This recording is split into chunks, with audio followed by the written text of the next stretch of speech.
Welcome to Created to Write, the podcast where we turn blank pages into finished work. Whether you're just starting out or ready to take your writing to the next level, you'll find encouragement, honest conversations, and practical strategies to help you grow in confidence, creativity, and craft. Grab your notebook and pen, open your laptop. Let's create words that impact the world together. Hey, thank you, Colin, for asking about my books.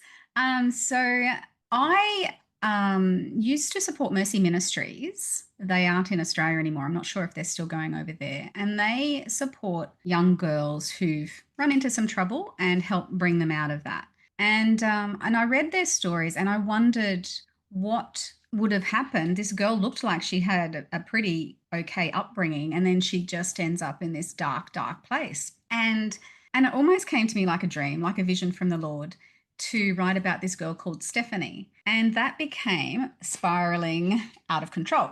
And then I wanted to know, so Stephanie, she moves interstate. She wanted a career in dancing. She just drops into depression when she moves interstate, doesn't make friends in the new school, doesn't like the dancing in the new school, and ends up with this boy that takes her way over where nobody would want their daughter to be going. And she had this best friend, and I wanted to know more about Tabby, her best friend. So I wrote book two, which is it's a parallel. So Spiraling Out of the Shadow is a parallel to book one. And that's the journey of Tabby. Now, Tabby, she finds herself in church, and then she finds herself praying for her friend.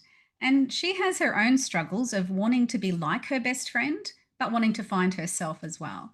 And then after I wrote those two, I wanted to know what happened in the end. So that's why it's a trilogy. And Spiraling Solo is both the girls when they're kind of around that 17 years of age, and they come together and their friendship is fractured because they're trying to work out the mess that they created. And Tabby's got a long distance relationship that has gone pear-shaped, and Stephanie's got baggage that's from her past that she's dealing with. And it's a beautiful outworking of the two girls coming together. And every time I read the end, I cry. So I hope everyone else enjoys it too. So that's a little bit about those books. Oh, thank you so much for sharing. If I may, if someone was to read your books, what would you really like them to come away with?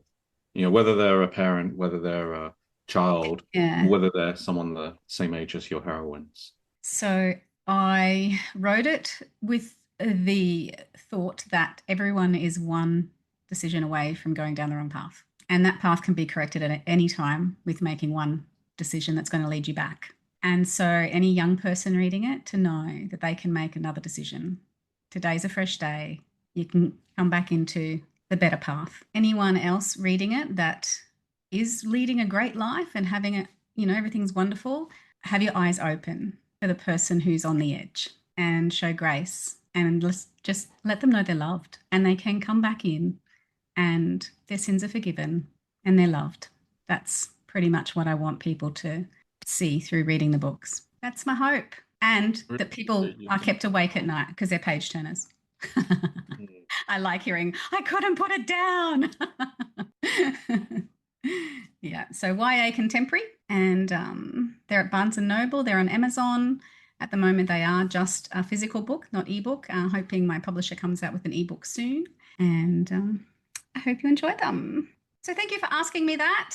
So many questions to ask. I would love to know what you're going to be writing next. Do you have any plans, any projects? So I actually have a novella that I'm working on, and it's Stephanie's little sister.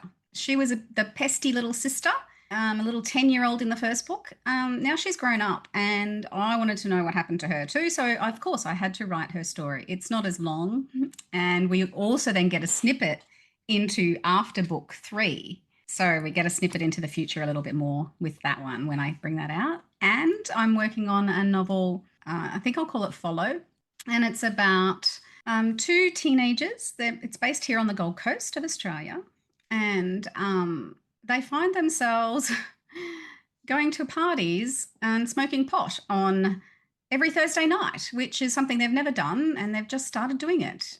And because one of them's chasing a boy, And they turn up hungover, and there's a youth group putting on a breakfast at school.